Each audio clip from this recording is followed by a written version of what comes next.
Hello बच्चों, मैं शैलेंद्र श्री गुरु Govind Singh high school Patna city से आप लोगों को YouTube channel study with Shailendra के माध्यम से आज क्लास 10th का फिजिक्स चैप्टर 1 पढ़ाने वाला हूं, जिसका चैप्टर का हेडिंग है चैप्टर 1 लाइट प्रकाश। और प्रकाश से संबंधित आज जो है हम पढ़ेंगे। तो प्रकाश होता क्या है और इससे रिलेटेड बहुत सारे जो है परिघटनाएँ हमारे पर्यावरण में या हमारे चारों ओर घटती रहती है, तो उसी से रिलेटेड पॉइंट्स पढ़ेंगे। तो सबसे पहला जो पॉइंट्स है आज प्रकाश। तो प्रकाश है क्या? क्वेश्चन ये निकलता है कि प्रकाश है क्या, प्रकाश किसे कहते हैं। तो प्रकाश एक वह साधन है जिसके द्वारा हम किसी वस्तु को देख पाते हैं। इसका मतलब ये हुआ कि जब प्रकाश किसी स्रोत से निकलती है तो उस वस्तु पर पड़ने के बाद वो हमारे आँखों के रेटिना पर पहुंचती है, इसके कारण हमें वो वस्तु दिखाई देती है। इसका मतलब ये हुआ।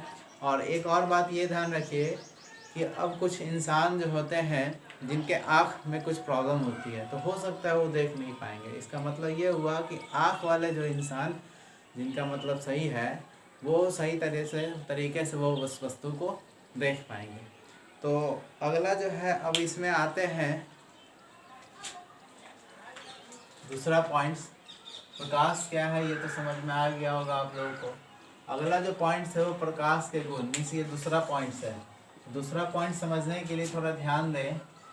प्रकाश के गुण, तो इससे कुछ निम्नलिखित गुण है, तो आप लोग कॉपी पे जो हम बोलेंगे वो लिखते चलें। तो प्रकाश के गुण निम्नलिखित हैं। तो पहला गुण ये होता है कि प्रकाश एक ऊर्जा का रूप है। दूसरा पॉइंट, प्रकाश एक विद्युत चुंबकीय तरंग है। तीसरा, प्रकाश के गमन के लिए किसी माध्यम की ज़रूरत नहीं पड़ती है, अर्थात वो निर्वात में भी, निर्वात जिसको वैक्यूम कहा जाता है, उसमें भी वो गमन कर सकती है। और उसके बाद जो है पॉइंट ये है कि प्रकाश जो है निर्वात में या हवा में लगभग 3 गुना 10⁸ मीटर पर सेकेंड की वेग से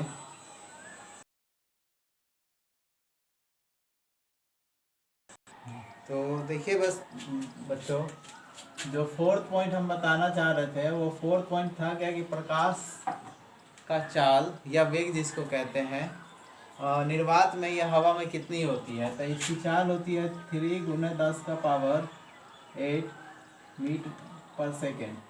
ये होता है। कभी कभी एग्ज़ाम में आप लोगों को कंफ्यूजन के लिए मीटर पर सेकेंड को किलोमीटर पर आवर में भी दे सकती है, तो आप इस चीज़ को अपना कन्वर्ट करके याद कर लें। और जो है पांचवा पॉइंट है, प्रकाश जो है एक विद्युत चुंबकीय तरंग है, और अतः इसका मतलब ये हुआ कि प्रकाश जो होता है किसी माध्यम में तरंग के रूप में वो गमन करती है, और इस तरंग की जो प्रकृति होती है वो अनुप्रस्थ होती है। अनुप्रस्थ तरंग होती है, अनुप्रस्थ तरंग की, ये चीज़ ध्यान रखिएगा। और ये जो तरंग होती है, इस तरंग का माप जो होता है, माप या काफ़ी उसका जो मान होता है काफ़ी लघु होता है, लघु में छोटा होता है, जिसके कारण ये तरंग जो है ये एक सीधी रेखा में, मतलब सीधी रेखा में गमन करते हुए प्रतीत होती है। और इसी कारण बोला जाता है कि प्रकाश हमेशा एक सीधी रेखा में गमन करती है। और इसके बारे में हम एक प्रैक्टिकल भी करके आपको बताएंगे, जो आगे हम कुछ बताएंगे। इससे पहले इसके बारे में, प्रकाश के गुण के बारे में और लिख लें।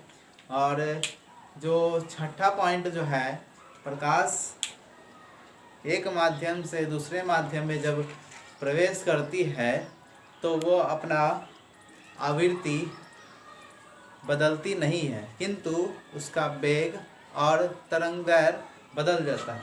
इसका मतलब ये हुआ कि प्रकाश जो होते हैं भिन्न भिन्न माध्यम में प्रकाश का वेग और तरंगदैर्घ्य अलग रहता है, आवृत्ति वही रहता है। प्रकृति मीन्स नेचर ऑफ लाइट। तो इसमें क्या पढ़ना है, इसमें बहुत सारे जो फिजिक्स होते हैं, मतलब भौतिकविद हैं, वो अपना कुछ कुछ जो है कथन और कुछ कुछ प्रयोग किए हैं। तो जिसमें 19वीं शताब्दी में माना जाता है कि प्रकाश जो है एक कण के रूप में प्रवाह होते थे, और इसी कण को कणिकाएं कहते थे, जिसको इंग्लिश में कॉर्पसल्स कहते हैं। और इसी के बाद जो है 1873 में, मतलब 1873 में मैक्सवेल एक साइंटिस्ट थे, उन्हीं ने ये बताया था कि यह जो प्रकाश है उच्च आवृत्ति वाले तरंग के रूप में वो गमन करते हैं, और उसके बाद जो है चुंबकीय तरंग के रूप में गमन करते हैं। और उसी के कुछ दिन के बाद जो है 1901 ईस्वी में मैक्सवेल ने बताया कि प्रकाश जो है एक ऊर्जा का रूप है, और यह ऊर्जा के रूप में गमन करता है, जिसे फोटोन कहते हैं। अगला जो पॉइंट है वह 1.4 है, जिसमें बताया गया है दीप्त और अदीप्त वस्तु, means luminous and non luminous object. तो इसका में सबसे पहले जो है दीप्त वस्तुओं के बारे में जानकारी लेंगे कि वैसी वस्तु जिससे प्रकाश स्वयं उत्सर्जित होती है, मीन्स जैसे सूर्य, जलती हुई मोमबत्ती और इलेक्ट्रॉनिक बल्ब, ये सभी जो है दीप्त वस्तु हैं। और अदीप्त वस्तुएं जिसमें से प्रकाश स्वयं उत्सर्जित नहीं होती है, मतलब वो जो है किसी दीप्त वस्तुओं से निकले प्रकाश का प्रयोग करती है, जैसे में मार्कर हो गया, बेंच हो गया, टेबल हो गया, या कोई भी जिसमें अपना प्रकाश नहीं हो। तो इसमें यही पता चलता है कि प्रकाश जो होता है वो स्वयं जो है अदृश्य है, मगर वो किसी वस्तु को देखने में मदद करती है। अगला पॉइंट है 1.5 प्रकाश किरण। तो इसमें पढ़ना है कि प्रकाश किरण कहते हैं किसे।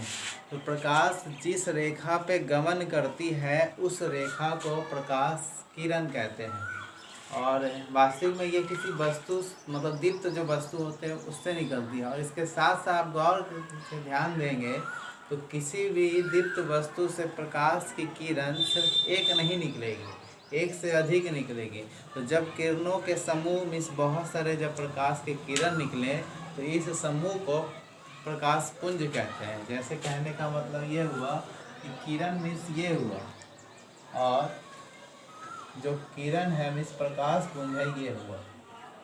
तो ये किरण हुआ और ये आपका प्रकाश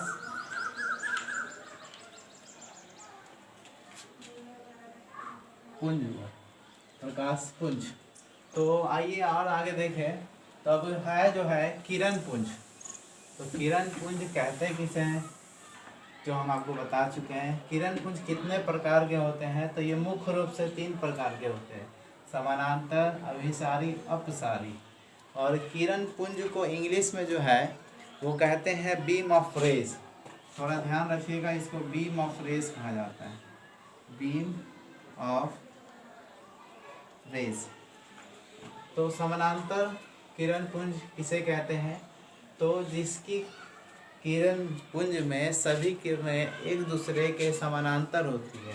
समानांतर कहने का मतलब ये हुआ कि अगर देखा जाए तो ये जो है पहला जो है दिखाई,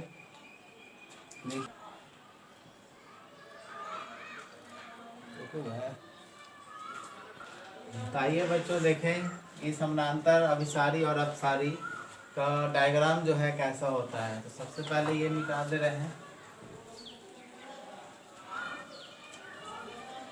तो ध्यान दें, पहला जो है वो समानांतर है। समानांतर कहने का मतलब ये हुआ कि जब प्रकाश की किरण इस तरह से ट्रैवल करती है, देखिए तीनों जो है आपस में समानांतर है।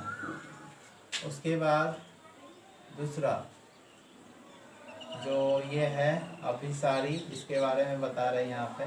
तो ये है, होता क्या है अभिसारी, जहाँ पे से स्रोत से निकलकर सभी किरणें एक बिंदु पर आती हैं। इस कहने का मतलब ये हुआ कि अगर ये देखा जाए, अगर ये वस्तु है तो थोड़ा ध्यान दें, तो ये सब जो है देखिए ये बिंदु है, इस बिंदु पे सब किरणें आती हुई प्रतीत हो रही है। और अगला जो है वो 3 है अपसारी, जिसे कहा जाता है। इसका मतलब ये हुआ कि ये एक बिंदु से प्रकाश की किरणें वो फैलेगी। समझ में आया? तो थोड़ा गौर कीजिए, फिर से हम बोल रहे हैं। पहला समानांतर, जिसमें सभी किरणें आपस में पैरेलल हो। अभिसारी, जिसमें प्रकाश की किरणें एक बिंदु पर आती है। और तीसरा अपसारी, जहाँ से सभी किरणें एक बिंदु से निकलती है, मतलब फैलती है। तो इस तरह से ये प्रकाश किरण और प्रकाश पुंज के पॉइंट्स खत्म हुआ। और अगला जो पॉइंट्स होंगे वो प्रकाश माध्यम होंगे। अगला जो पॉइंट है वो 1.6 है। इसमें पॉइंट्स का नाम है प्रकाश माध्यम, मीन्स ऑप्टिकल मीडियम। इस कहने का मतलब ये हुआ कि जब प्रकाश जो है कहीं से निकलकर हमारे आँखों तक पहुँचती है, मतलब किसी वस्तु से निकलकर हमारे आँखों तक पहुँचती है, तो इन दोनों के बीच जो माध्यम होती है, इसी माध्यम को प्रकाश का माध्यम कहते हैं। तो इसके आगे जो है प्रकाश के माध्यम के आधार पर हमारे चारों ओर जो भी वस्तुएं होती हैं, उस वस्तुओं को 3 वर्गों में बांट दिया गया है। तो यहाँ देखिए, प्रकाश के माध्यम के आधार पर 3 भागों में बांट दिया गया है। पहला जो भाग है वो अपारदर्शक है। अपारदर्शक, जिसको हम opaque कहते हैं। दूसरा पारदर्शक, जिसको ट्रांसपेरेंट कहते हैं।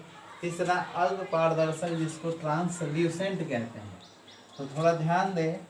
अपारदर्शक कहने का मतलब ये हुआ कि जिसमें से प्रकाश नहीं जा पाती है, जैसे कोई भी लकड़ी, कोई भी ठोस चीज़, जैसे लकड़ी हो गया, किताब हो गया, दरवाज़ा हो गया। दूसरा पारदर्शक, जिसमें से प्रकाश एक पार से दूसरे पार चली जाती है। तीसरा अल्प पारदर्शक, जिसमें प्रकाश जो है कुछ अंशतः, कुछ भाग एक डायरेक्शन से, मतलब एक ओर से दूसरे, मतलब उसके पीछे जो है प्रवेश कर पाती है। जैसे मैं पारदर्शक का एग्जांपल नहीं बताया, जैसे आपका शीशा हो गया, प्लास्टिक हो गया। अल्प पारदर्शक में तेल पे लगा हुआ कागज, घिसा हुआ शीशा इत्यादि। अगला जो पॉइंट है वो 1.7 है, प्रकाश का रेडियोरैखिक गमन। कहने का मतलब ये हुआ कि प्रकाश जो होता है वो हमेशा एक सीधी रेखा में गमन करती है। तो इसके बारे में है, अगर आपको पता करना है तो आप लोग गौर किए होंगे कि कभी रूम अंधेरा होता है दिन के समय में और उसमें प्रकाश किसी होल से जाती हुई प्रतीत होती है, तो रूम में जो धूल कण होते हैं उस प्रकाश से दिखाई देते हैं। और यही आपको देखने में पता चलता है कि प्रकाश एक सीधी रेखा में गमन करती है। और इसके अलावा एक प्रैक्टिकल हम यहाँ पे भी बता दे रहे हैं, जिसमें ये 3 तरह के जो है ये स्टैंड बना रहे हैं हम, जिसमें मान के चलिए अगर कोई इस तरह का कोई कुछ भी है, और यहाँ पे भी है, और यहाँ पे है, और यहाँ पे कुछ वस्तु रखा हुआ है, मान के चलिए कुछ रखा हुआ है, ठीक है। और सभी के बीच में जो है एक होल कर दिया गया है, ठीक है। और इस तरफ से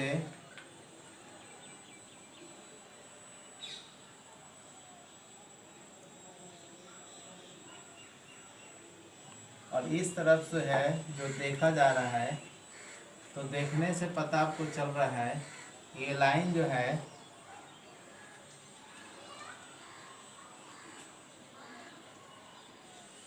और ये इस तरफ है, इस थोड़ा ऊपर बन चुका है। तो थोड़ा गौर कीजिए कि प्रैक्टिकल में कहने का मतलब क्या हुआ। ये मान के चलिए ये जो है ये आँख है और ये एक स्टैंड टाइप का लगा हुआ है, और इस स्टैंड में जो है ये जो किए हैं ये छिद्र है, सभी जगह जो है छिद्र है। और इस तरफ ये एक वस्तु रखा हुआ है, वस्तु रखा हुआ है। अगर ये वस्तु दिखाई दे रहा है, इसका मतलब आप गौर कर रहे हैं कि एक सीधी रेखा है।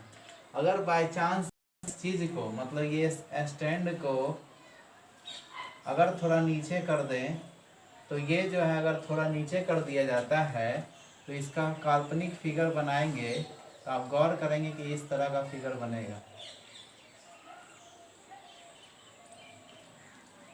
और ये वस्तु जो है आगे, मतलब प्रकाश जो है आगे नहीं जा पाएगी। कहने का मतलब ये हुआ कि ये अगर ये छिद्र, ये छिद्र, ये छिद्र, ये छिद्र, अगर तीनों एक ही छिद्र में अगर है तो वह वस्तु दिखाई देगी। अगर एक ही छिद्र के सामने नहीं है तो वह वस्तु दिखाई नहीं देती है। इससे पता यही चलता है कि जब कोई प्रकाश जो होती है वो हमेशा एक सीधी रेखा में गमन करती है।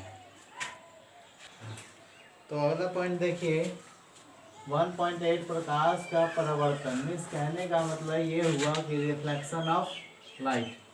तो प्रकाश से परावर्तन किसे कहते हैं? कहने का मतलब ये हुआ कि जब प्रकाश किसी सतह पर पड़ती है, मतलब कहने का मतलब ध्यान से लिखिए, जब प्रकाश किसी माध्यम से किसी वस्तु पे पड़ती है और उस वस्तु से टकराने के बाद वापस उसी माध्यम में लौट जाने की जो प्रक्रिया होती है, इस प्रक्रिया को प्रकाश का परावर्तन कहते हैं। अब जो है इसी में, जैसे यहाँ पे देखिए, ये जो आने वाली किरण है इसको आपतित किरण कहते हैं। और यहाँ से जाने के बाद इसी माध्यम, मतलब जो है माध्यम जो है, माध्यम वही है, मतलब सेम है, तो ये जो है परावर्तित है, परावर्तित किरण। कहने का मतलब ये हुआ कि जब प्रकाश किसी परावर्तक सतह, ये जो है इसको जो है परावर्तक सतह कहेंगे, परावर्तक सतह कहेंगे। मतलब प्रकाश किसी परावर्तक सतह पर टकरा कर वापस उसी माध्यम में लौटने की प्रक्रिया को प्रकाश का परावर्तन कहते हैं। और प्रकाश जिस सतह से टकराकर वापस अपने माध्यम में लौटती है, उस सतह को परावर्तक सतह कहते हैं। ठीक है। और अगला जो है प्रकाश का जो परावर्तन है वो मुख्य रूप से दो प्रकार से होती है। एक जो होती है वो नियमित परावर्तन होती है और एक जो होती है अनियमित परावर्तन होती है। तो नियमित परावर्तन जो होती है उसको हम रेगुलर रिफ्लेक्शन कहते हैं, जिसमें प्रकाश जो है एक समतल सतह होती है और एक निश्चित तौर पर एक नियमित रूप से एक नया सीरियली वाइज जो है वो परावर्तन होती है, जैसे यहाँ पे देख रहे हैं। और दूसरा जो है इरेगुलर रिफ्लेक्शन, जिसको अनियमित परिवर्तन। तो यहाँ पे देखिए ये जो सतह है वो अनियमित है। कहने का मतलब वो एक समतल सतह नहीं है, कहीं पे ऊपर है कहीं पे नीचे है, मतलब उसका सतह जो है अनियमित है।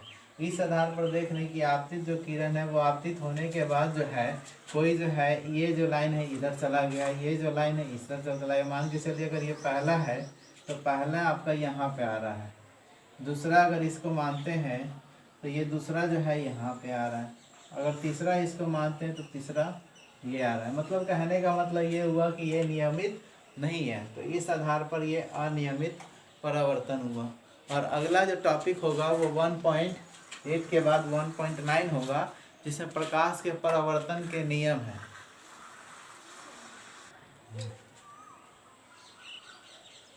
बच्चों यहाँ ध्यान दें, अगर सिर्फ बोला जाए ये क्या है तो ये है कुछ नहीं। मिस कहने का मतलब अगर देखा जाए तो एक प्रकार का यह शीशा है, मगर इसके नीचे से अगर पेंट कर दिया जाए, ये देख रहे पेंट या कलई जिसको, अब ये समतल दर्पण हो गया।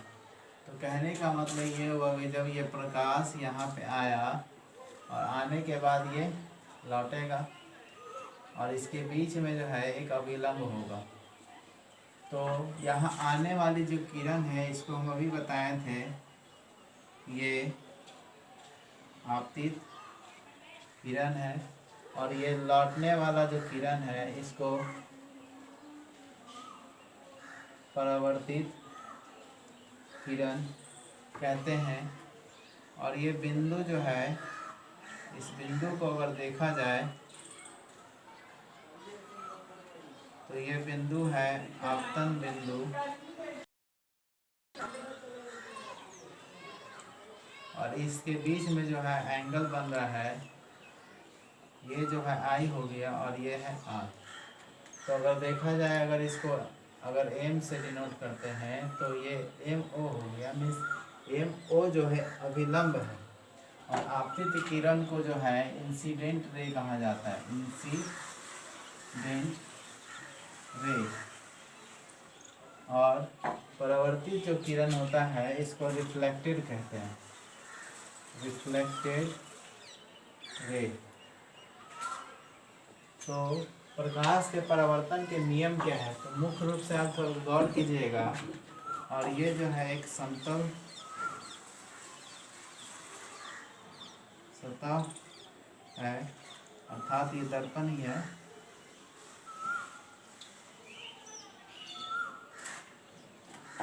तो कहने का मतलब ये हुआ कि प्रकाश के परावर्तन के नियम अगर पूछा जाएगा आपसे कि किसे कहते हैं, ये क्या है, तो प्रकाश के परावर्तन के दो नियम हैं। जिसमें पहला नियम जो है, ये जो है आपतन कोण, मीन्स ये जो आई है, इस चीज़ को अगर शो करना होगा तो ये जो है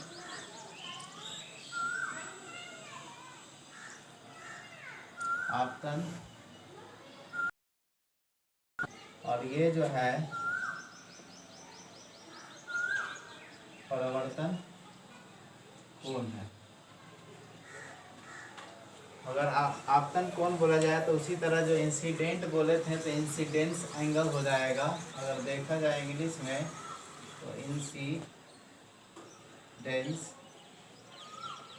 एंगल हो जाएगा, और ये जो हो जाएगा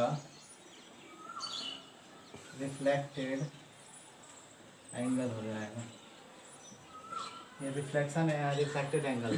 तो कहने का मतलब ये हुआ कि पहला जो नियम है आपका, वह नियम जो है अगर गौर से देखिएगा तो ये जो आपतन कोण होता है और परावर्तन कोण होता है, ये आपस में बराबर होते हैं। यही चीज़ आपको हम समझाना चाह रहे थे कि पहला नियम ये है, पहला नियम, पहला नियम angle i is equal to angle r. अगर इसी चीज़ को अगर देखा जाए तो आई मीन्स होता क्या है, अर्थात इसे कहा जाएगा आपतन।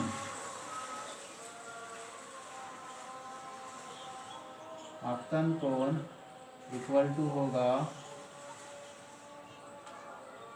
परावर्तन कोण, ये होगा पहला नियम।